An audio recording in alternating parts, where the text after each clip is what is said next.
ikinalungkot ko, habang nagmi-meeting pala kami ng crisis management para dito, ang sanggunian nagtatanggal ng isang babae na chairman ng committee.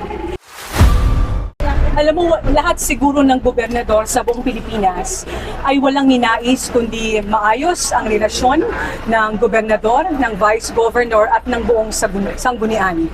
Alam ng mga bukalyan at ng vice governor na sa kabila ng ako ay nanalo na governor ay wala akong kakampi sa kanila. Ibig sabihin, hindi ko sila kapartido. Pero alam mo, ang una kong pinagpapasalamat, majority sa kanila, niyakap ako, tinulungan ako, at ang sabi ko, walang pag-uusapang kulay ng politika. Sa dulo na nanalo na ako, ibig sabihin lang, magsama-sama tayo para tulungan ang mga kababayan natin. Tapos na ang politika.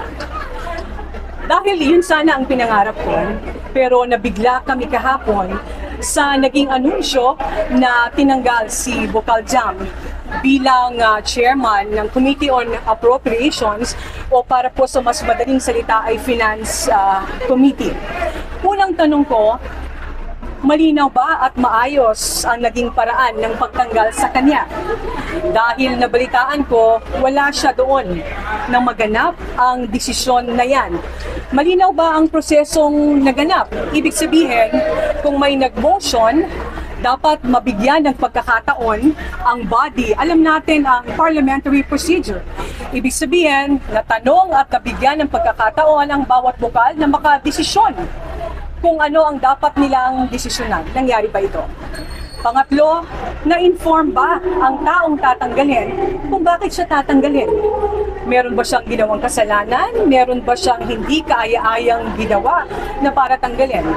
Just to set the record straight, kung nangyari ito sa iba, kahit hindi kay Bocaljam, kahit kanino sa kanilang bukal, hindi ko rin ito magugustuhan. Una, kinakailangang respeto natin ang karapatan ng bawat isa. Pangalawa, kahapon, dahil linggo pa lang iniisip ko na magiging matindi ang epekto ng krisis sa Middle East sa buong Pilipinas at isa na ang lalawigan ng Laguna kung saan meron tayong 3.4 million population. So bilang ina ng lalawigan ng Laguna, ang una kong inisip ay magbuo ng crisis management team para pag-aralan kung paano kami re-responde sa panahon na magkakaroon ng krisis. Ang ikinalungkot ko, habang nagmi-meeting pala kami ng crisis management para dito, ang sanggunian nagtatanggal ng isang babae na chairman ng committee. Kung si Jam o Bocaljam ay may kasalanan,